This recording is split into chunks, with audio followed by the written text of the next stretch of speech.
Well, hello, hello, hello, and happy Black History Month. This is the last Sunday of February, which they give us to celebrate. We can celebrate every day, though, because we are great. We come from a nation that was great, natural resources that people still just like they stole here in the United States and still continue to do. But we're going to talk about the greatness of our Black people, the things we contributed, and anything else we might think of. But we're going to start out. Well, letting you know our next guest is Professor Brooke Gurley. She's going to come on and talk about things that she knows. She's a law professor. And so um, if you ever get a chance to watch at Paluki's World, you can do that on, I think it's on Instagram, but she can tell you further as to what that is. But she can give you some life lessons, stuff that you never even thought about. And it all ties into, you know, case law that set precedents or historical, like statues, not statues, but things that went to the Supreme Court in those cases like that. So it's always good. I enjoy watching it. It's like I'm in school, but it's something that I can always glean from to understand, how we got to where we are. And if we're not careful, we can go back there because history does repeat itself at times. But here's the chance that we get to unwind. So we'll touch on that a little later, but let's bring her into the studio. Hello, Miss Professor Gurley. Hello, Miss TT Tanja. Wow. Okay, y'all see how you do me. All right. Well, let me make sure I put this up here right. At Paluki's World, right? Right. Yes. It's on the TikTok, on the Instagram. I'm not on X/Twitter. I left them because. Well, we know why. Why though? Paluki's World, which is like Twitter, Threads. I'm on Threads as well, and then Facebook, Paluki's World Media. So you can all, it's the same thing. Facebook too. Okay. And the Book of Faces, yes. All right. Media. All right. And she's on, I don't think I can edit it, but let me see. It's fine. Just put in Paluki's World wherever you go, except Twitter, because I'm not. That makes sense to me. I was going to put it on the bench. But right now I'm just chilling in my little house and everything. I love your house. My house, girl. You see it. But there's a lot going on in our nation right now. In the midst of Black History Month, and I know with the DEI efforts being taken away and all this kind of stuff. We have to be very, very careful because we can actually go back. There's a cycle that I was taught about. We're going. Well, process of recruiting. We're trying to go back. Not everything will go back, but at this point, with that cycle, I don't forget what your cycle of oppression. But we have literally gone back. Like they've gone back on things. So remember 5 years. I know you still was in your bleed up. But I was just gonna jump in. But 5 years ago, George Floyd died. And we all saw him be murdered on camera. People were upset. There was national, international protests around that. And all these companies was like, DEI, what do you want? And we were like, tell the cops to stop killing us. They're like, I can give you Juneteenth. I can't give you that. We were like, I want you to stop killing us. So we didn't get that one holiday out of that. But it was like, that's not what we asked for. That's cute. We appreciate that. Don't get us wrong. But it's like, let us let our children, our sons grow up. And our daughters. So they were giving us all these things, making up positions for DEI. We care about that, putting in position statements. Trump comes in the first month, reversing DEI, and all these companies fold so quickly. There was no fight. But it's not surprising given the speed at which they just sort of gave into giving us DEI. You should have known it was not deeply rooted commitment that they had. So they have gone back. At least same thing. What'd you say? It's like reparations. They promise you stuff. We never got it, but it was given, but not to us. It was given to the slave owners. But for that's some of the property. But like but we never got reparations. no, we did not. But I'm just saying, but they promised that to us. So it's a lot of things that's promised. But the moment they found a way to slip it in and pull it back out, they will, if they do decide to give it to us in the first place. But So you're talking about the cycle of oppression I done threw you off. yes, yes. My little mind is a terrible thing to waste. It ain't wasted. It's just there. It's just that I be all over the place. So y'all, bear with me because I'm gonna try to follow this script I've typed up. But it's a good flow. Just flow with it. so we're gonna have a conversation. Right. But we kind of already alluded to with the DEI and stuff like that, and the deportation and Black history being removed from schools. Now I saw this one guy on one of the social media platforms. He's teaching his child about us.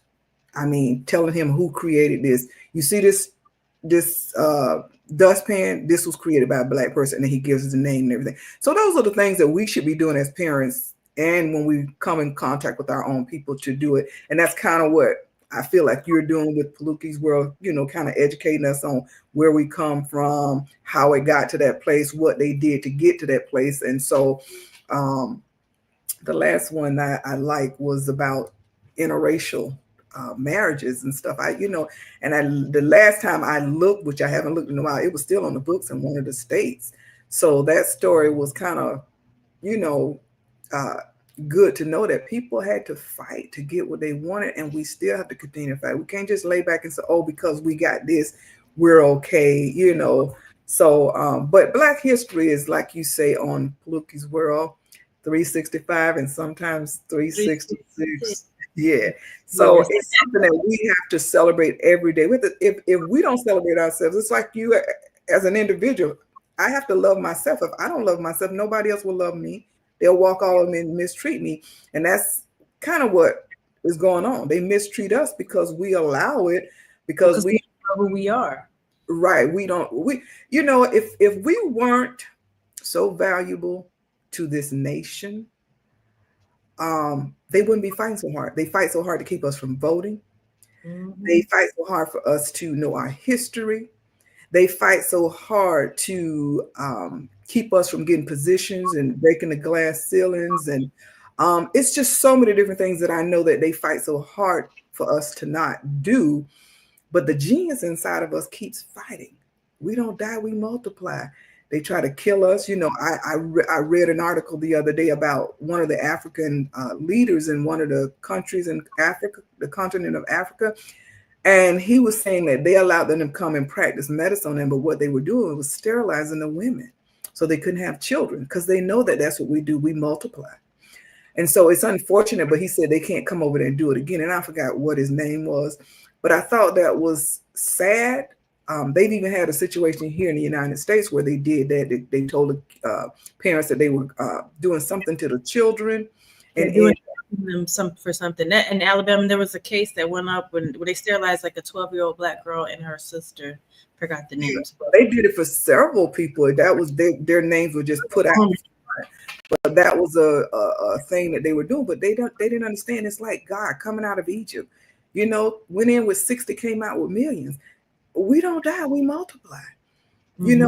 God of this world, he sees everything that they're doing, but we can't lose hope in the fight that we're, up against, because God's going to hold everybody accountable for what they do or don't do that's either right or wrong.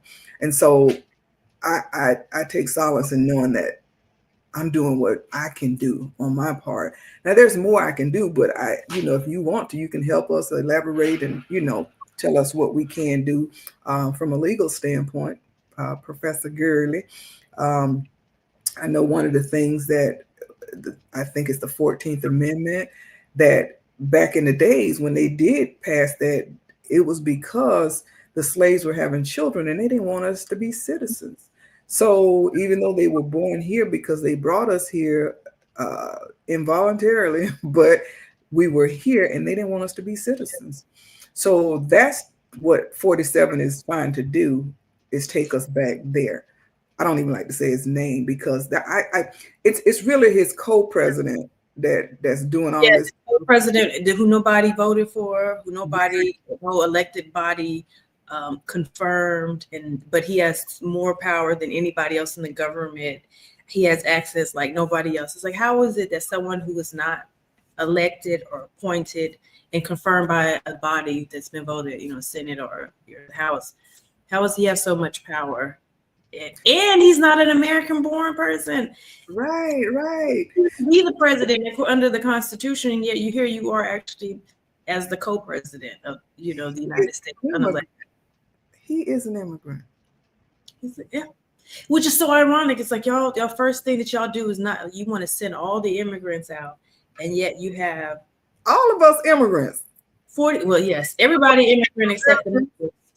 Yeah. So how in the world y'all want to worry about the immigrants? Y'all behinds wouldn't be where y'all are right now if it wasn't for the United States letting y'all come over here, or your parents or your grandparents come over here, and you're still here and you're benefiting from that. But as long as you look close enough to this color, the shirt I got on, then you are right. So it's kind of sad, but we're not going to even worry about it. So how does that work? What can we do to there's a whole lot of what we can do. I mean, that is the question. I was just away. You do a lot. You're like, this is gonna say how you solve the problem. I'm like, first of all, we have to show up and vote. Not first, he's going to take away that privilege because he said he's gonna be a dictator and he's gonna. Yeah, well, we ain't even gonna be able to vote. Like, we got to protect that. We both Christians, both spiritual people and religious people. I would say the first thing we need to do is fast and pray and say, Lord, what do you do? Like Esther, when she had everybody doing it. Because I don't know the answer. I can tell you what should happen, what legally, but we are in like never land. We're divided even among the Christians. So the other Christians might be praying for him to be. Oh, I know some people saw him on that page. They were like, we need an emergency prayer because the demonic forces in the government trying to work against the president. And I'm like, he's a demonic force in the government. Right. I won't say that name because I ain't ashamed, but Oh, no, I am just not, because I realize we lied, but it's like, so you definitely have some people who see 45/47 as they conflate him with Christianity itself in Christ. Like, he's even above Jesus. He is the savior. He's coming. But really what you're having is a conflation of white supremacy, white Christian nationalism is being conflated. In other words, confused or brought in, combined together as one, is seen as the same with Christianity itself. But what I would argue, what the people who are praying for him in that way are doing, or not, what they're practicing is not in fact Christianity, but it is a really a bastardization of the faith.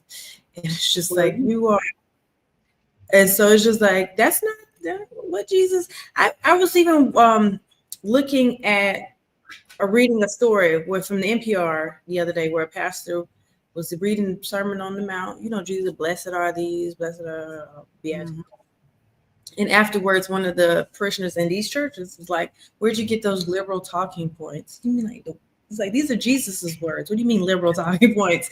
And they were like, oh, that don't work no more. That's too weak. We need something stronger. So this is how you veered away from Christ when I give you the words of Jesus and they hit hard and you find them abhorrent to you. You're like, oh, I can't do that. It's like, well, what faith who are you following? If the words of Jesus make you cringe and you feel that it's too weak, then what God are you actually following at this point?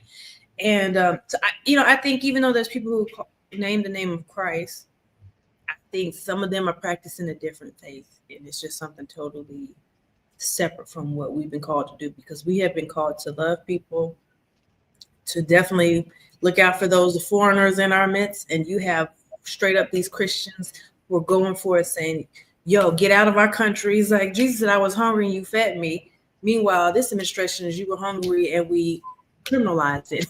You were homeless and we sent you to jail. It's like you were homeless and we told you to get out and go to stay in these internment camps. So I don't know. I know they may say that they are Christian, but their actions are saying something quite different. But that's why I say Well, you first. same Christians that went to church and came out and hung a Negro right Yeah. after church. So it's that That same same thing mindset that they don't understand. Um, just like one of the ladies at church last Wednesday, she said she grew up where her parents were teaching her about the word, and then they would say some off, stuff that she was like, oh, okay. She said, now had I continued to grow up like that and didn't know any better, I would, um, thought that was okay. But then as I grew, she said, I realized that's not right. So now she's the black sheep of the family because she associates with people that's not like them. And she, we're a mixed race church. And she was like, you got to love everybody. You got to go by what the word said. It doesn't fit you because you're a white person. In essence, that's what she was saying. And I thought that was so awesome that she was bold enough to say that, realizing that a lot of people, she said, because I wouldn't have known had I continued to walk in that behavior. But when you know the truth, that's when you are required to change. And unfortunately, people don't want to, they don't want to not be able to have that sense of entitlement or to benefit from what's being done without them actually understanding all of what's being done. Some do, most do, but some don't. And so she said she was a little naive until at a certain point she realized the word for herself. So Well, and I think that there are definitely people like that, and I pray about that too. Like, Lord, I know there's some people who, like, whoever's over at 45's Faith Center, whatever thing, Paula White, right? So there are people like her, and then there are people who grow up in environments that conflate white Christian national. okay, Anyway, I'm getting yeah, some. that was Um, People who grow up in congregations that do that conflation of white Christian nationalism with actual Christianity, and they don't necessarily know better. And that's why I pray for the people who were taught this, that their naive. eyes would be open, that they would see. Because I think that once they saw, there would be a change because they do have a desire to please God, but they've just been told the wrong things. So that's Mhm. why it's so important. And this is also another prayer for these leaders. May Lord expose the false preachers and teachers, because Right. the leaders that are coming out, they're leading people astray, and people whose hearts otherwise would be prone towards serving God the best way they know how. So that's why I'm saying we need to go back and pray and fast, repent Yes. personally for whatever, ourselves individually, collectively, corporately. We need to repent, because that is the first step of what do we do that. And then Amen. from there, listen to what God is saying and follow that. I think there are also practical steps, like you said. Yes, vote when you can. Make sure you go out and vote. Um, don't necessarily give in to certain things. I know people's job situations are different, so you have to be careful. But I think at some level you're gonna have to sacrifice. Don't go to if you don't like stores that are not following DEI or abandoning their DEI policies quickly. You don't have to shop there. You can shop Right. somewhere else.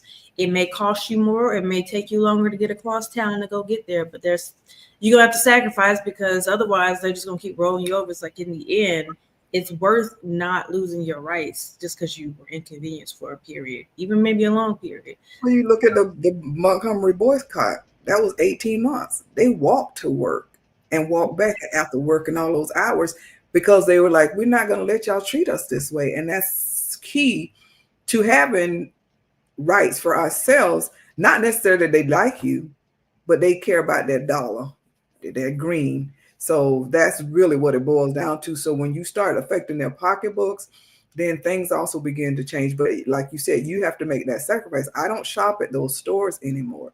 I don't, and I won't until you treat me right, because my grandchildren have to live in this world after I'm gone, my children, my great grands. So I'm not just fighting like our ancestors for the here and now. We're fighting for the future of our Right. children and families. And so we want them to have some of the same privileges that we have, that they're now trying to roll back. But Right. I said Right. that to say that those same leaders you're talking about, some Christians, I've read a research that they did. 9% of people that call themselves Christians don't read the Bible. That's That's that sad. just 9%. I would Nine. 9%. So a lot of folks, 990. 9. See, that seems very low. That seems very low. I would think there'd be See, here's what a lot people, that don't but read their what Bible. they were talking about, not just the scripture that you read, that you you remember you memorize after you heard it from the church or from the pulpit, and then you can quote these scriptures because you've heard it from a pastor. But you yourself going and reading the word and studying for yourself, there's only 9%. It's what the So article. only 9% read their Bible. Yes. Oh, okay. Yes, that makes sense. I thought you were saying 9% don't read their Bible. I misheard. Yes, that number sounds right. That number sounds right. And Yeah. that's what's so fascinating about that to me. You have a lot of people, especially in the church, but definitely outside the church as well, who have opinions and feelings and thoughts about the Bible, what it says, what God means, and they don't know what's in the Bible. How do you know what God said? Yeah. You ain't been reading it for yourself. And that's people who are Christians and people who are not. People who even been following God for some time. I've been in God for years, and it's like, but you don't read scriptures. It's just like, how do you know what God thinks if you don't even know what He said, huh? Yeah, but like the old days, they had the pastor that they did allow to read, and the slave owners gave them, portions of the scripture to read, Right, like Ben, your slave, your owners, and all this kind of stuff. And so the people that attended church couldn't read, so they had to go by what was given to them. And so it's kind of that same mindset. It's like even when they said we can ride in the front of the bus, we still get on and go to the back of the bus. So we don't know how to get out. That's Black people. Okay, that may be particular Black people. Although now you got the Bible app that's free and will read the scriptures to you. It's no excuse. But the issue is beyond just Black people. The issue is beyond Black people. This is you said 9%. So I'm saying, what's the other people's excuses? I just feel like people don't read the script. People don't do a whole lot of reading in general. But you can get people to read the scriptures to you just while you're getting dressed. Have them read, and you're hearing it. Faith comes by hearing, and here comes by the word of the Lord. Like, it's just like you could get it in there if you want to, but people think they know what the scripture says, and they live their life based on what they think that the scriptures, because what they've heard or what they feel or what they believe. But few people actually study them or even know what they are, know some of the basic stories in the Bible, and it's really surprising because how you got all these feelings? How you think you know what God's talking about when you don't even know what God has said? That's true. It's like with voting. They know that, we had all those literacy tests and all that kind of stuff that you had to pass to be able to vote. But now you can read if you so choose to learn or get educated. But it's even a little bit tough because the way they write things on those ballots, people just stop at the president or somebody that they know they vote because they Black or whatever. They only do that because those what do you call them, where they put them on there and you have to vote, and they put it in legal terms, amendments. Yeah, that's what I meant. And those amendments are hard to understand, and so I think that's a deliberate thing, so that it looks like maybe if you do halfway understand, you vote in the way that they want you to vote versus the way you probably would have voted if it was just in layman's terms. So I mean, it's multiple. Yes, they definitely want to confuse people. They'll label something that's anti-Black. It's like, this is the Racial Equality Act, and it's just like, this ain't about racial equality. This is about taking away everything we fought for. So they definitely do that. I mean, laws in general are just they're laws, so they're legalese just built into it. It's unnecessarily ornate at times, the language, but I think that's why. So educating ourselves around what are we actually voting on? So yes, go vote, but also educate yourself on what you're voting on, who you're voting for or against, why. But like I said, I think that's a minimum. Also serve on juries, people. That's a whole. Yes. Do not listen to me, Black people. Come in closer. Come here. Do not avoid jury duty. If you are mad that George Zimmerman was acquitted and all of that foolishness, or if you're upset, but you've also tried to avoid jury duty, please know you are part of the problem. Okay? Because Amen. they already are trying to knock us off the jury. I see it every time I go to trial. Don't you knock yourself off the jury, because you could be that boy standing in there saying, nope, something about this ain't right. Y'all not gonna railroad this black person, or no, I think this person's guilty. I'm gonna stand my whatever it is. There's a need for diverse perspectives in the jury box. So not just Right, black people, but people right. from different walks of life. You need to have, because the prosecutor may present something like, well, why would he do X, Y, and Z? But then you have a black person, they're like, yeah, no, I would totally do that, and I'm not doing anything illegal. It's just, Right. explain it. So there are people, when you have diverse perspectives, people can explain things that may seem odd to one culture or one group of people, but not odd to another. And so it's very important. It's not a matter of like, I just because you're black, I'm not gonna vote you guilty. It's just like, because I understand your perspective, because I have a shared culture, I can explain. Whereas if my voice is absent, that explanation is not there. So it's very critical. So Yeah. start on the jury, okay? I That's, think jury yeah. box is one of the most important boxes. You got the voting box and the jury box, two most important boxes that you can participate in as a citizen. Please, please, please do not try to get out of jury duty. I Um, promise you, you don't have anything better to do. You don't. You do not have anything better to do. Go serve on the jury. yes. And And both sides, when they're doing their closing arguments, I've heard over and over again say, use your common sense and your life experiences. And so we know better than anybody else how things work on the end that we're on. right, So we just just like someone you're will saying, run from the police. We understand that. Like, it's not suspicious why people get scared and act fidgety when the police come around. It you're may not seem gonna suspicious. make it. Right, right. We don't know where this going to end. Even though we know we ain't did nothing, we still Right. don't know what may happen, and that is terrifying. And so even though I wouldn't run from the police, I understand why someone who could not have done anything wrong still run from the police. But that perspective needs to be in the jury box. But it Right, can't. right.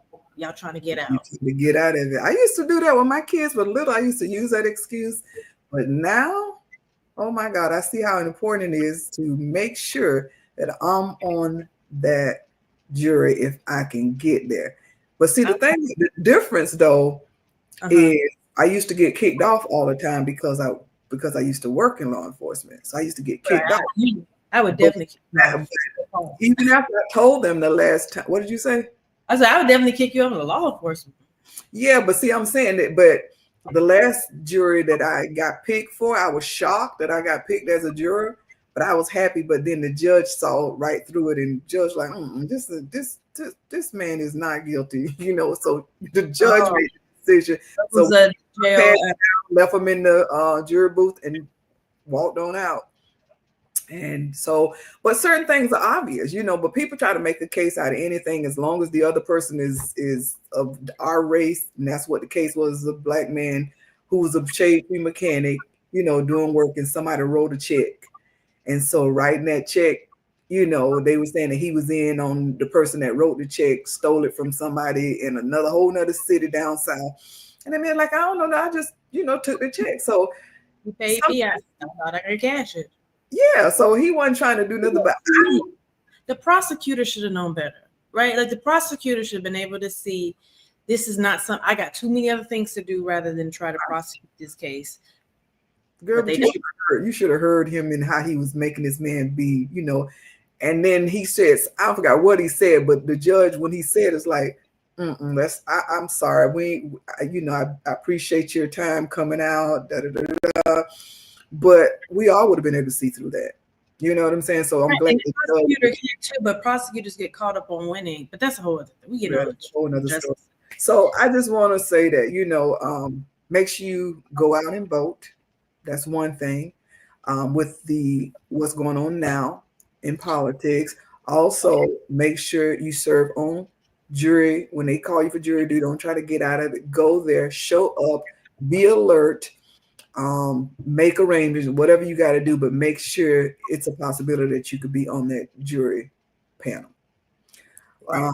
So that's kind of what don't vote. Don't go shopping at stores that are not that are intentionally trying to go back on their commitment to DEI, which is the commitment for racial equality. You know, I just want to say diversity, equity, and inclusion. So don't go to stories that are anti-diversity, equity, and inclusion.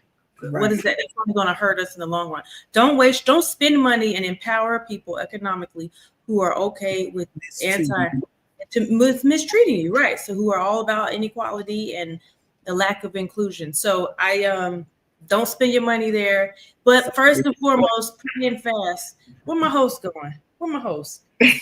Child, my computer trying to go dead. I charged the thing up, but anyway, sorry. We are live. I know we're live. You know me. You know, and I know everybody try to tell you to conform to the certain standards and stuff like that. But me, it's what you see is what you get. I tried, but I don't want the show to abruptly cut us off, you know. But I'm glad you went in your drawers and I didn't see that. I saw you had at least had your jeans on because you could have gone left. Yes, it could have gone left. But anyway, those are some important points about what's going on in our democracy right now. We don't want to lose that democracy. We don't want to go to a dictatorship. We want to make sure that our children, our grandchildren, our great-grands, all of that good stuff. Also, we need to put some kind of force, and I don't know how this will happen. There has to be some kind of pressure on the elected officials because they're the ones who really can hold the president accountable at this point. Like they can push back, deny. So the courts are, thank goodness, their courts are like, no, we're not going to do this with you right now. Denying. Like the Attorney General in New York, Letitia James, she filed something blocking Musk from getting data, right? Courts upheld the temporary injunction. Even the Supreme Court upheld or temporarily upheld the restraining order against, like, I forgot, I don't know, it's 10,000 executive orders. I want to say it's the birthright citizenship issue. But so you have the courts at least doing that. But I need members of Congress to start doing stuff and saying, we're not doing this. We're not doing that.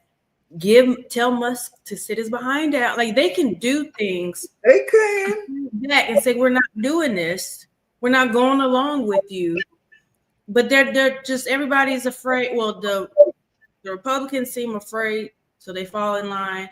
The Democrats losing that seat. Look, the Democrats are just overwhelmed and I don't know what they're doing. They just seem to be scrambling. It's like, y'all this ain't a strong showing. What is happening over here? Like there is nothing. Hello, we elected y'all to help us, to represent us. Nobody wants. Well, I shouldn't say nobody. There is a lot of them represent themselves. They want to. They. It's all about getting that seat, having a steady paycheck. They're not gonna have a seat if they don't do something with Trump. Trump is trying to be a dictator, which means that the seat that you have. But that's what they don't get. I don't understand. They don't think it's going to get. I think people genuinely just don't think it will get that far. And somehow, despite what they're seeing, have some pushback. It will. Well, but despite what they see, despite their knowledge of history, or assuming some of them do, they still don't think that it will get that far, and they think that this is somehow still under their, like they still feel like there's some control that they have over it, and they don't think that it will head that way. It's like, we're America. It's not going to go that way. And it's like, it has for every superpower. And it's like, this is an empire in decline, and y'all over here just like cycle is getting ready to come up. 250 years is next year. 250 years. That's the life of an empire, normally of an empire. If they don't this ain't this, we're very much acting like every other, empire. And I'm just asking people to say hello, help us, because we can live longer. But you worry about keeping this seat and him having somebody run against you, but you ain't gonna have a seat, period, if you don't stand up. You ain't gonna have no power. He might just turn on you and come for you because you stand in the way of his power. It's like you might actually be one of the main targets. And at that point, you won't have the power that you have now. And so I don't understand. I truly don't understand the logic behind it. I don't either, but and it could just be them going out. If they would just go out to their constituents like, this is not right. What Trump is doing is wrong. If they would just speak up, then they can at least create some kind of, because if the Republicans are saying the leader of our party is currently off kilter and this is not right, it would have an impact greater than if the Democrats or anybody else did it. And if they united and say, look, we can't have this man here just like destroying the economy, destroying the country. Well, people just people are trained to think a certain way, and so when they're trained to think a certain way, they go with what the majority is doing. They don't even worry about whether it's right or wrong. This man ain't never. I heard somebody I know personally voted for him, 47, and when she voted for him, Phyllis Gurley said hello. But when they voted for him, they said because he was going to bring the Christians in. And the person, Who said this? I ain't going to call no names, but it's one of my daughter's friends. And so she was saying that her church leader, who was a black man, said that he going to bring the Christians in. I was like, how naive. So baffled by how He anybody has not done anything to show you that he really is a Christian other than saying it and taking a picture with the Bible upside down and talking about 2 Corinthians and not being able to quote a scripture when he's interviewed. Not just it's his actions. There's nothing about him that says I follow Christ. His actions do not say I follow Christ. Paying somebody to be quiet when he done had a relationship with them. All these things, and then you think he's going to just all of a sudden change. I mean, that's not going to happen. But we kind of untouched on that part of it, what's going on, today's news and all this kind of stuff. So we're going to switch gears, and we're going to head on over to Africa. Hey, literally changed her background. Yes, girl. I came with scenes. I have scenes built into this. Okay, I was ready this time. I know I could just talk and be me. Meanwhile, I just got one backdrop. I'm sorry, y'all. I got one backdrop. Okay, I got pictures. Yeah, when you be doing Paloogies, where you be doing all those backgrounds. See, there's black people. What is this? Ubuntu, Umojo, something. Okay, and then over here, there's black people leaving church. Okay. Your mama said Kenya. Yes. That's right, Hunty. But be anywhere now. We don't know where. Africa, yeah, that's the safari somewhere in Tanzania. You know what I mean? Yeah. Whatever that song is, I messed that up. But Well, let's talk about the history of since we're talking about Black History Month, our holidays. Some nationally and some not nationally. What? No, these holidays. Go ahead. I told you we go. Oh, love you. Hello, beautiful ladies. Hello. Hey, We said it's Kenya for her, so bump you. That's right, Ma. It's always gonna be Kenya for me. I don't care what nobody say. But we're gonna talk about these holidays. Why do we celebrate? I mean, a lot of people celebrate the 4th of July. That ain't for us. We finally gave us Juneteenth, which is, like you said, on the backs of George Floyd. Literally. Well, yeah, he was on the back. No pun it was intended, but hey, and that wasn't funny anyway. But yeah, so we celebrate Juneteenth. Can you tell us how we get to this place? Because I was confused. So I want you to kind of explain to them. I told you, Juneteenth. I mean, the celebration of all these. I'm talking about the difference between. You explain it to me now. So even if it's just no, I know between. You know how we have watch night service, and it was because of the emancipation that was signed. I was saying that I thought that was like the one and the same. It's just that because I know we got wind of it later, they said, and so that's how we. That's how Juneteenth came out. Now, I have not done a deep historical dive on Juneteenth, so I will preface it with that. But the watch night services came about because it was on New Year's Eve. Don't ask me the year 1860. 1861, but maybe 1861. Juneteenth. So they would not Juneteenth. Sorry, watch night service. New Year's Eve, the enslaved were waiting to see it because they got wind that President Lincoln was going to sign this Emancipation Proclamation, freeing the slaves in the South, not in the North, but in the South, basically freeing them in the places he no longer had power over.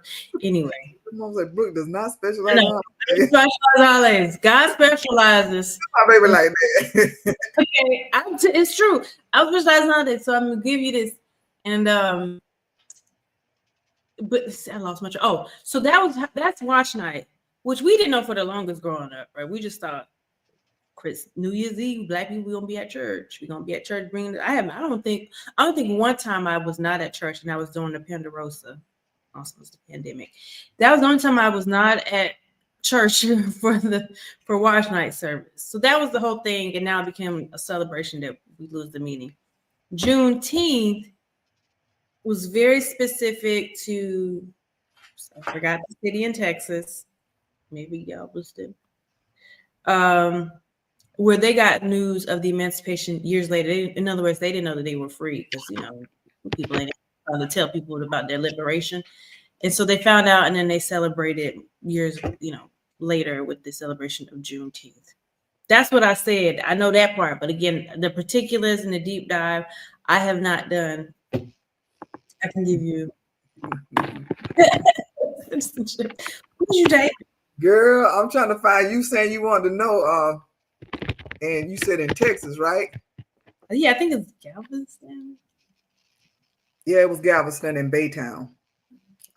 Is what they said. Galveston really is the place celebrates with the parades and all that kind of stuff. But yeah, Galveston Bay, Texas. So yeah. Anyway, so just want to be clear. If I got time to look up something, I'm gonna tell you. If I don't know, I don't know. Also, there are other explain. Well, let me go back to something since we're talking about watch night and the emancipation and stuff like that. Do you have any historical background as far as President Lincoln really why it wasn't that he wanted to free us because he owned some of us, but it was, did he own slaves? from my understanding, what I read. But go ahead. It was an economic thing. Well, the reason why he freed them again, it was like Oh, your mama said no, he did not. I didn't think he owned slaves. I was like, Lincoln didn't own slaves. No, first of all, he's in Illinois, so that was not a slave holding state. Oh yes. Okay, wait a minute. George Washington owned slaves. Who? George Washington, the first president. Thomas Jefferson, the third president. Yeah. They owned slaves. Oh, Abraham Lincoln was the only president who did not own slaves. Okay. Why you gonna put that on that man? I didn't think so. You know what? But that's why I'm here. I don't mind saying I'm wrong. I thought he did, but I do know that it was. Mama said, "Don't you lie to that man." You know what? Whatever, bump y'all. But most you put that on that man. He was the only one who didn't, so I give him that. That's what it said. Yeah, Washington and Jefferson owned slaves. Jefferson was doing more than owning the slaves. He was procreating with his. But it was still basically it was a economic thing, money. He was doing it strategic. It was during the war, so he was freeing the enslaved population, who at that point they didn't have control because the Confederacy split from the Union. So it was a way to free up people, to incentivize them to sort of leave the South and go join the North and the Union. But it was also it was a political tactic. He knew he didn't have any control over that at that point, but it was just a way to undermine the South as well during this struggle. You put it into words, but it still was. Well, for me, from what different stuff that but I know you're the expert on that kind of stuff, so I'll let you. Not necessarily the I know Lincoln.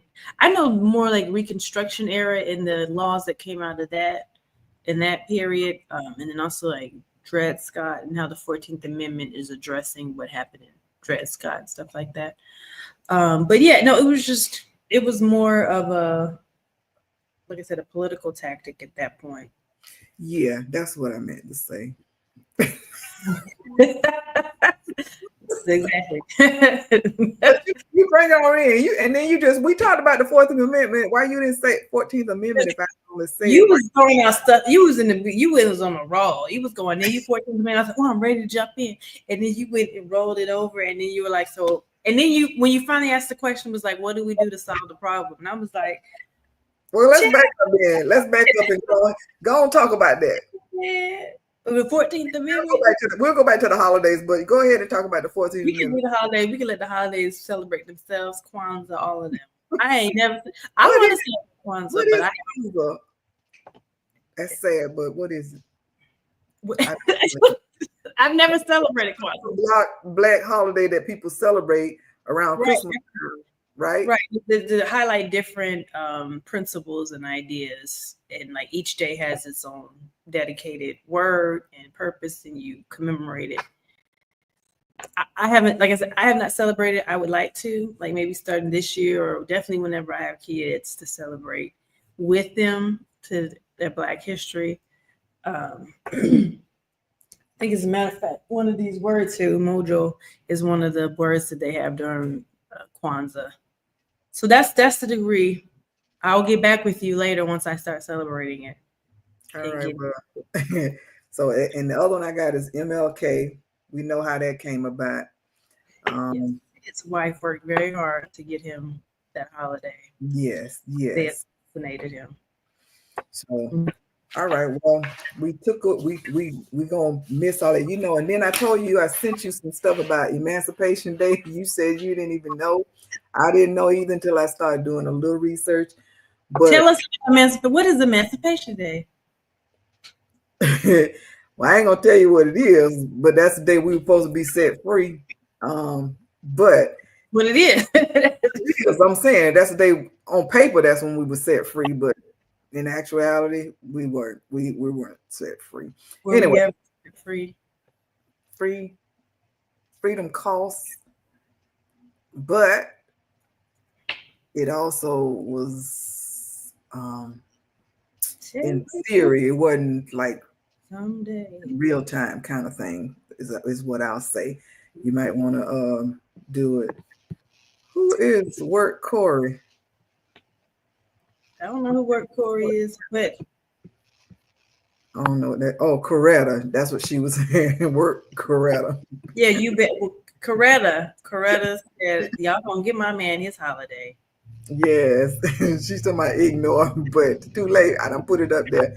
But the Emancipation Day is something that's celebrated in only a select few states in the United States. The District of Columbia on April 16th, in Florida, May 20th, Georgia on Saturday, closest to May 29th, Kentucky and Tennessee on August 8th, Maryland on November the 1st, Massachusetts on July 8th, Mississippi on May 8th, and South Carolina, oh my God, where I am, on January 1st, which is New Year's. We need a new representative in our state, but that's a whole nother topic. A lot of new stuff. South Carolina's an interesting state. Like, it has a lot of history dating back to slavery, from Robert Smalls, who was there, who took over the Confederate ship during the Civil War, and yes, and a lot of slaves being imported and auctioned off at the ports. It's like a nasty, evil portal. It's over, we're just hovering, like, the upside down world, and this is the entry point. It's like South Carolina is the entry point for the upside down world, because just a lot of history, racial history about racism in this country happened in South Carolina. But then you have the Gucci people and all that good stuff. But then you had like the Penn Center that's also in South Carolina, was still there, on St. Helena Island, where they would go and do some strategy for the civil rights movement. So, because it was a safe space, like literally away, because it's on the island. So it's just a very interesting place, South Carolina. But it's y'all. I'm here for the interesting, because that's why when the Lord said go to South Carolina, I did. I'm here, and I'm waiting for him to tell me my every move. Other than that, I can say bump you, bump you, bump you. Who's next? Because these people here, when I tell you, even though it's a Republican state, I have yet, well, I ain't gonna say yet, but I've run into one that it was like obvious he didn't like me. He didn't know me. It was my and our family's from, yeah, that's right. Our family is from South Carolina. My grandmother. As I said, Gullah Geechee people, the Richmond. And you did, girl. So my thing is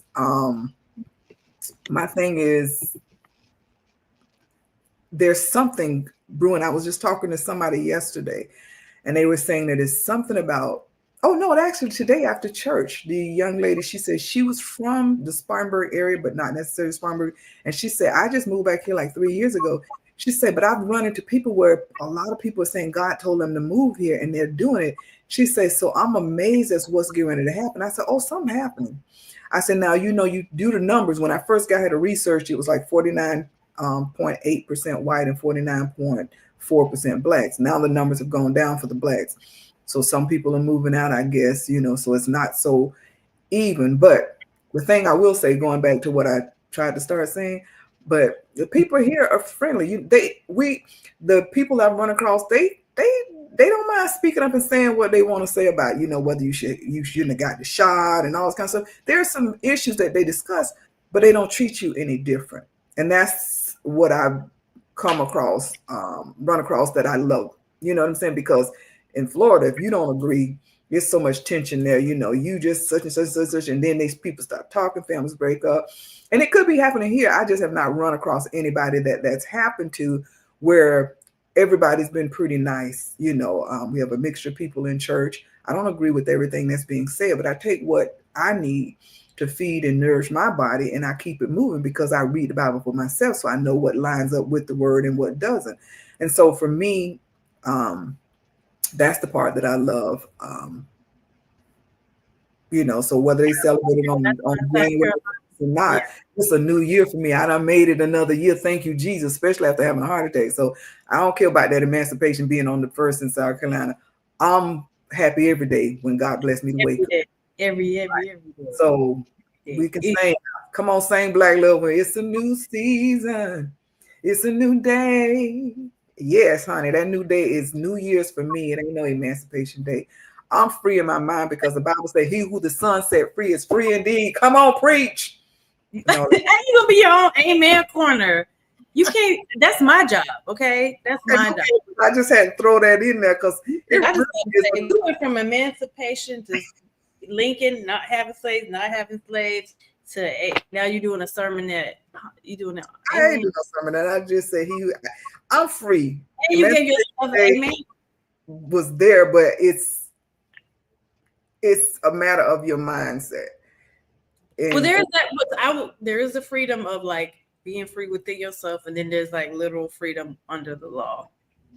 Those two different. I feel like Black people, we never really been truly liberated. We've been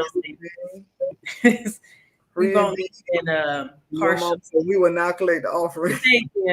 Thank you. You done preach a sermon, but I feel like we are partially liberated, and under the law. But if as long as the chains aren't on our mind, then it's right. Then we can said or spoken, however you want to say that. I don't have all those fancy words that y'all, brainiacs have, but I appreciate it. I understand what y'all saying. It just don't come to me like that. So and I'm a free-ish. Free-ish. I have an actual it's lawyerish. Yeah, we free-ish, but not quite free. Right. Independent freedom. Why would you? I mean, we don't discuss everything that I really wanted to discuss because I was trying to go on the amendment and the citizenship. Yes, thing. Go back. We was going back, and then I don't know. We got caught up on freedom. You said we can keep on going to holiday because I don't really know, and then we start talking a little bit about it. So, going on. No, I didn't. I definitely didn't encourage us to keep talking about the holidays. I did not. You were saying going on like it ain't much because I don't have much. So you yes. That's what you were saying. What was back to that 14th Amendment with the Dred Scott case and all that kind of stuff? Because I know you know that I saw you do that thing on that in that courtroom. That judge was like, "Oh, it's like, yeah, girl, you don't know Black people." I ain't gonna say, you ain't finna give me another 30. I'm trying to get my license. And you're gonna get me on another 30 because Kevin probably over there looking.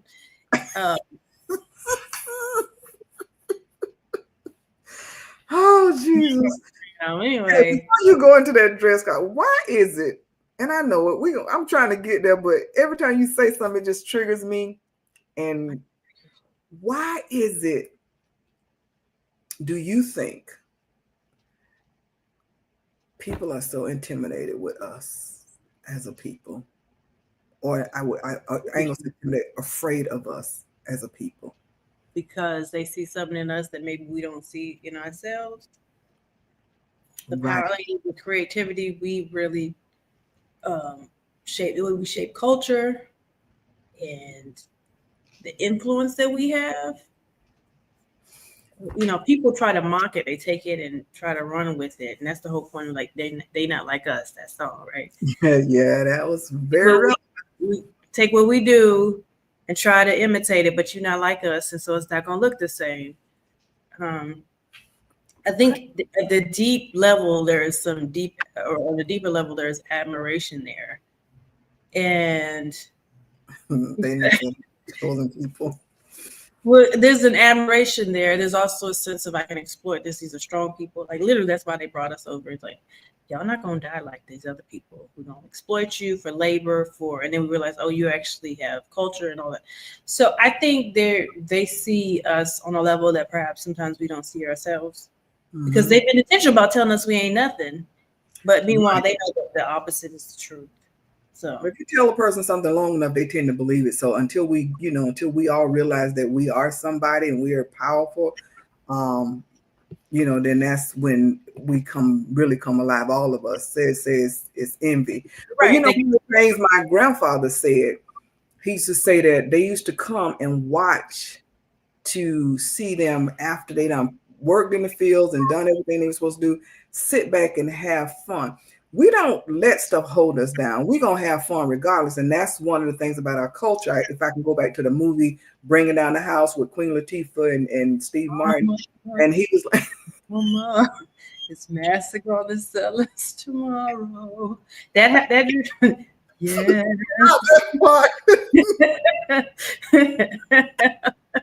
That's the only part that's notable in that movie. well, yeah, but That's the I'm most just notable saying, for part. me, what stood out is he was asking her, she was around her people and she's like, yo, and stuff. And she's talking like we talk when we with each other and stuff. We don't talk. We know how to present ourselves well.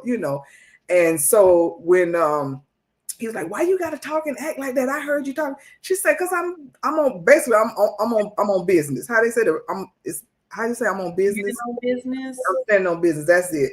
But she didn't say that in the movie, but I'm just paraphrasing anyway. But Phyllis said that was on Maya Angelou's book and not Lee.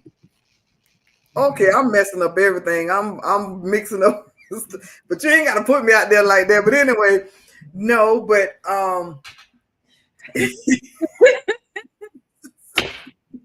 you sure? You sure? Anyway, She's okay. I'm not embarrassed.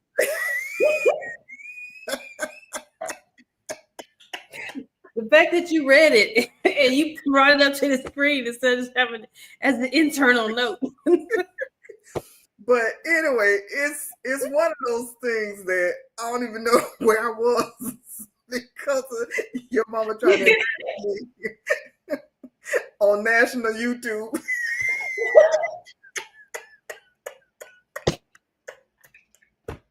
But it's the fact that, oh yeah, back to the movie. Got the house, child, mom. Yeah, and I'm like, you don't have to talk like that. And she was like, because I'm trying to get some business done. I'm handling business.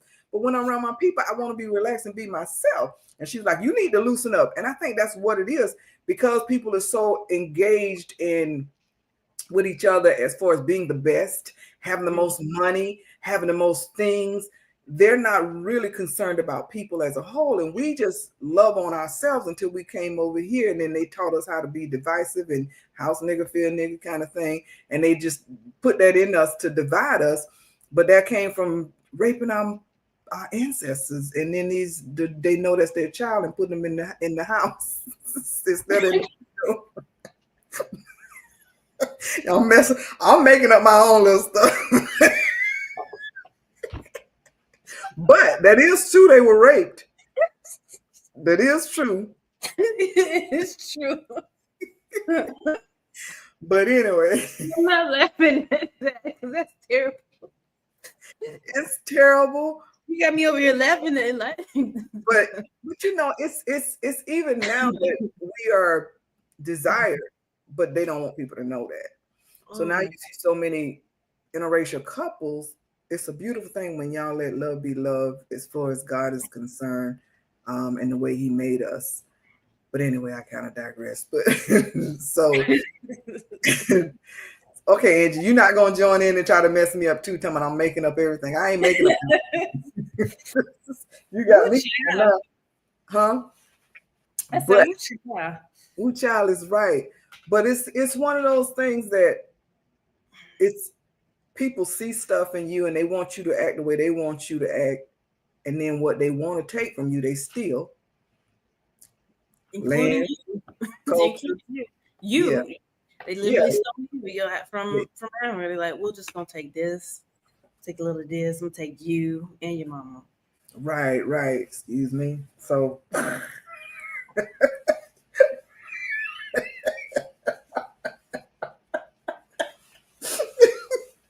girl.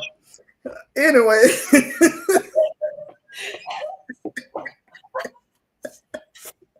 You're not gonna keep doing this to me. I'm sorry. I'm just trying to understand Just what had it on me. You should have asked me a question, just had it on me, and then you could have blown your nose off camera. Instead of having to split girl. screen every time. I'm telling you, Everybody done had to blow their nose before. I'm telling you how you could blow your nose. Just blow. Ask Everybody, me a question. everybody blow Go their off nose. Everybody. screen and go off screen, and then you could have done it, and nobody would have Tell seen. you what, I'd rather do that than to go over there and you might, anyway. I'm saying go off screen. Make it just ask me a question, and then it's just me, and then you ain't on camera. Not like that. No, you know how you can change the scene from just side by side just to pull up me versus just pulling up you, like how you started. All right, Yeah. y'all. I'm just Okay. Okay. I don't know how to work this thing, so I ain't finna mess up nothing. I just leave it like I leave it. But what I don't else? know, child. Anyway, we're talking about them stealing us. All that to say, we're free. Yeah, Ish. we are. We should be free to be ourselves. Most of the successful people that's in our culture are successful because they stayed true to who they were. They didn't try to conform, do the code switch and all that kind of stuff. And but unfortunately, some environments, if you don't do that, then they kind of don't take you seriously. I did that when I first got in real estate. I was like, and one of the guys that I used to work with, who ended up working for me, he used to call me, "Hey Becky, how you doing?" I was like, "Girl, if you don't leave me alone." But I didn't realize I was doing it to the extent that I was doing it until he said something to me. But so that was kind of, Lord, why everybody coming for me today? But it was one of the things I thought I had to do. We have to do, if the average white person has to do 100%, not even 100%, I got to double what they doing. You know what I'm saying? And so for that reason, not all, and I hate to do that all inclusive, not all white folk, because you got some good ones out there, like I was talking about the lady at church, realizing that, the word says XYZ, and she rather follow the word and not what somebody was telling her, yet reading the Bible to her at the same time, telling her some stuff that didn't agree with the word. So I'm gonna be true to who I am. Whatever they don't like or whatever they want to steal, whatever they want to try to take, that's between them and God. We're supposed to love our neighbor as ourselves. And so unfortunately we don't get that. So for this Black History Month, I just want to kind of like touch on some of the things that can help us through this month, because 47 and already said that, he not honoring the Black History Month. But he had something at the White House last week. I don't know if you noticed that. He had a Black History. He had a Black History Month celebration. Tiger Woods was there. All the people there looked disheveled and distressed, and they did. I was like, "Ooh, where y'all get these? Y'all ain't got no more in the back." Y'all get these Black people. But yes, they were there. They were chanting 4 more years and all this other crazy stuff. Are you serious? I heard it. I saw it. Yes. Oh my God. So they were Yeah, there. we're typically fun loving people. But I didn't know that. See, I don't watch that stuff unless somebody call me and say, "Girl, turn on the TV." And then if I can't Well, I sleep, was on the social medias, well, I and been I off saw it. there for a couple of days and I just got back on. But yeah, I try not to stay on there. Yeah, I saw it. I saw it. I'm like, how y'all erasing Black History would have a whole Black And History? Maggie had a fit about that. Right. Well, Maggie can go somewhere. But anyway, they had a whole thing there at the White House with these Black people of a certain ilk, and they were good evening, Saints. This is an interesting conversation. You come to me because I um, quote some from some not so good facts. But anyway, anyway, but yeah, so that's where okay. we are. But So he heard Herschel walking all those people. I didn't see Herschel. I saw Tiger looking distressed. Now Tiger, who spent all his life to say he was not black, he was Malaysian, but he gonna be black when Trump calls him to the office. All right, Yeah, bet. it's unfortunate. Like we said in the beginning, people don't even know. We don't know who we are. We don't know our worth. And if everybody fought back, and this is, it takes a village.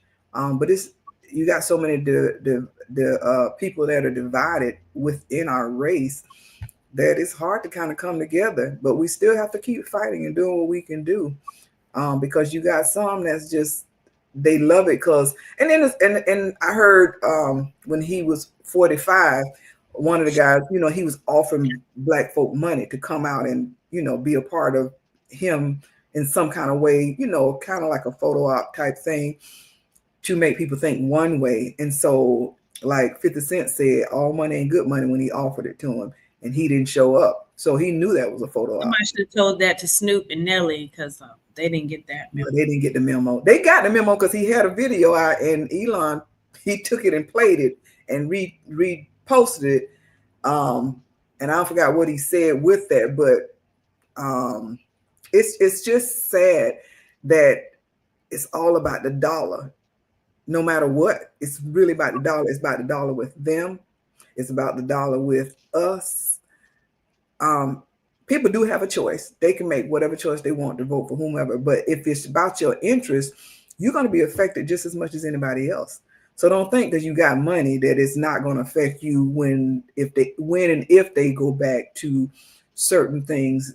If they put that boat on the side and say all y'all Negroes get back on there and go back to Africa, baby, you dark in nature, you gone.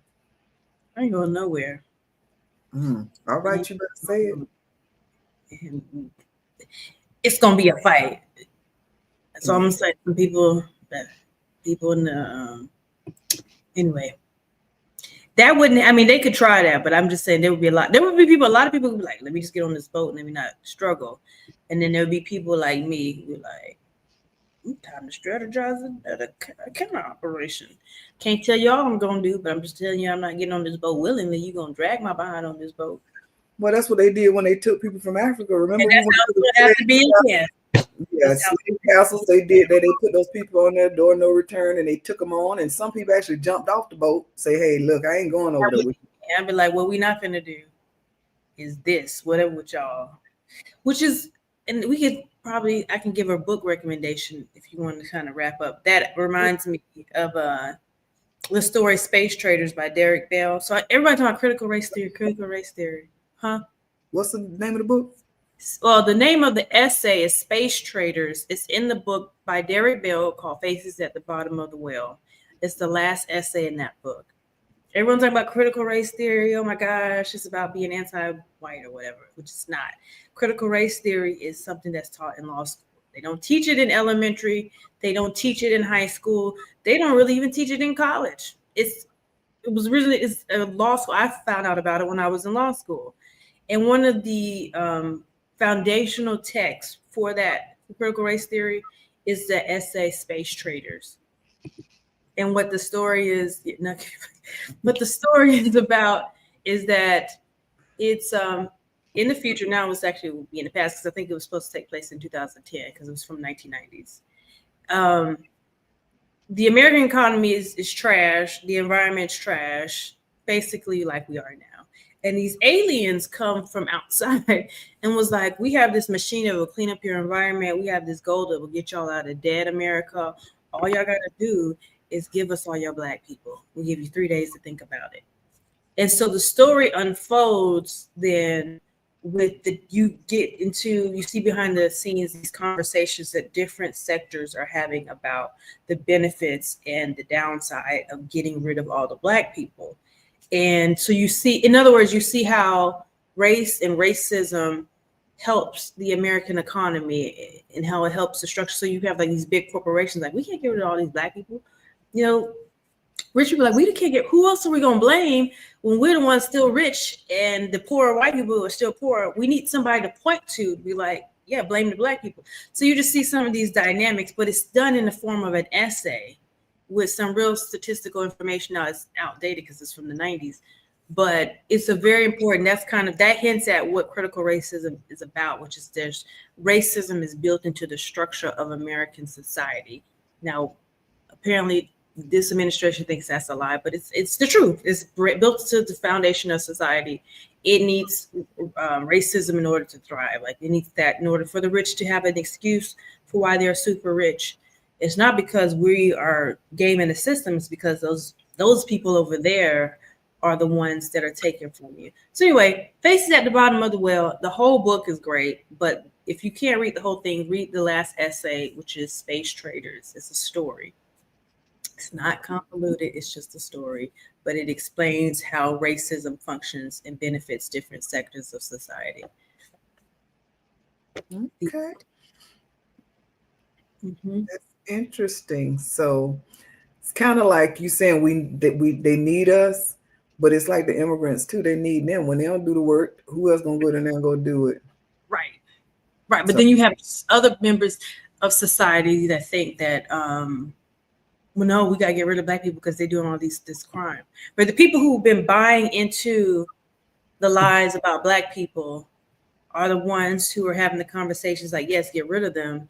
But the people who know, the people who have the money, the corporate people, they don't want us to go because we help them keep their money, either through cheap labor or because we give them we're a scapegoat for them so they can maintain their riches at our expense.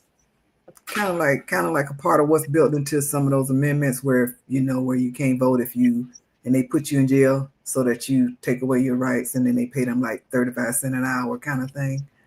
Oh, well, like the 13th Amendment that says you can't put people into forced labor. I'm not getting the words right, but unless they've been duly convicted of a felony, of a crime, felony. Mm-hmm. And so now we make people felons so that we can now force them into labor at cheap rates with violating the 13th Amendment. The 15th Amendment was intended to make sure that Black people could vote, but the way that the Supreme Court read it in the case of Reed, which is that the 15th Amendment didn't give us the right to vote. It just said you can't deny people the right to vote based on their race. And so what that then leaves open is that you can deny them the right to vote based on other things, because it's not a constitutional right to vote, but it's something that cannot be denied based on certain protected categories. So those are the kind of things that kind of undermine us. So they're built in, but it's also in how the court chose to interpret those amendments. I don't think that the drafters of the amendments intended it to be interpreted that way, but the people who were on the court didn't like the amendments, and so that's how they chose to interpret that. And so those amendments been undermined since the beginning. So that's deep, Doc. And then he said twisted, contorted interpretations of the law. Well, yeah. Y'all deep people be going deep. I just be saying stuff just to say stuff how I feel. I don't even know if it's deep. I'm just telling you what was going on. I'm just telling you what happened. But see, that's what I know you can do. And so that's the reason initially until I started going out in left field, and then you told me I should have gone off the thing for. No, I was telling you, you have the control to just have it me on the screen. I don't know. I don't think. Let me see if I know how to do it. I don't know. You just had there. See, oh my goodness. So when you needed to blow your nose, ask me a question, then have it like this, and then that would. Okay, girl, I know for the next time. You gotta go get your power cord. Let me go back and blow my nose again.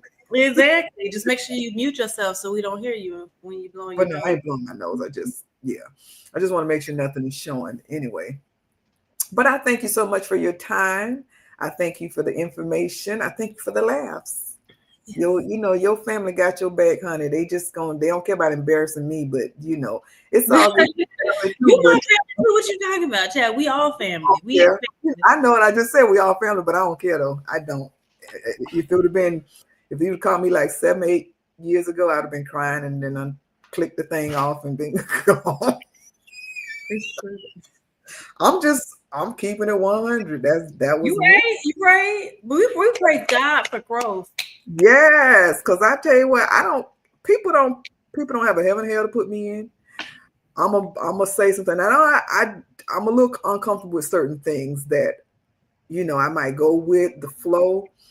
But as far as stuff like this, child, I don't care. Your mama say, "What's the book name again?" Faces at the Bottom of the Well by Derek Bell. He also has another great book called And We Are Not Yet Saved, which is a quote from the book of Jeremiah. Um, both of them are great, but he's having the way he does his scholarships to some part of it. He's no longer with us, so the way he did his scholarship, he would write these stories where there would be don't be embarrassed. I'm a, Where he would be having these conversations with this interlocutor named what's his name? Not Kimberly. It fine. wasn't Crenshaw. It was Geneva Crenshaw, which is like a combination person. But anyway, they would have these conversations about race because his thing is Derek Bell was a civil rights attorney during Thurgood Marshall and the upcoming and all that. I think he worked for the Legal Defense Fund. But his fear, and I understand this, after working in the field in civil rights for a while, you start to wonder, am I actually doing more harm than good? Because what you're doing is giving the racists something to point to and say, oh, no, we're not racist because look, you got these laws and people are able to prosecute them. And so you're helping individuals, but you're not necessarily helping the structure. And so I understand that because he's like, am I really making it? I'm making an impact to the client. It makes sense. And sometimes it does have rippling impacts on policy, but it's like, as far as the structure that he's talking about, how do I actually address that? And civil rights laws are only able to, he said this is his argument, like you only have these civil rights laws that you can litigate because it benefits the power structure in some way. So that's the only reason why you're permitted to even practice this law, because you're somehow still benefiting them. If you didn't benefit them at all, they wouldn't allow us to have it. So why? So he's just sort of trying to go back and like, what are we doing to actually undermine ourselves, even though we're trying to help ourselves at the same time? The end. That is the end. Well, thank you for coming on, and I'm gonna kind of go back on what we were saying as far as how we can make a difference. One, make sure you show up and vote, not just for the presidential election, but every 2 years or any other special election in your city, state, whatever. Make sure you show up. Make sure you vote. If you don't understand what it's about, they give you sample ballots. They mail them to you. Go and inquire. Ask somebody that you trust to help you understand it, interpret it, so you'll understand what you're voting for. Don't just vote for the first person that you see as far as the name, that kind of stuff. But all those seats matter. So make sure you go and you find out who is in your district, all this kind of stuff that you can vote for. That's important. And then another thing is make sure you show up for jury duty. Don't try to get out of it.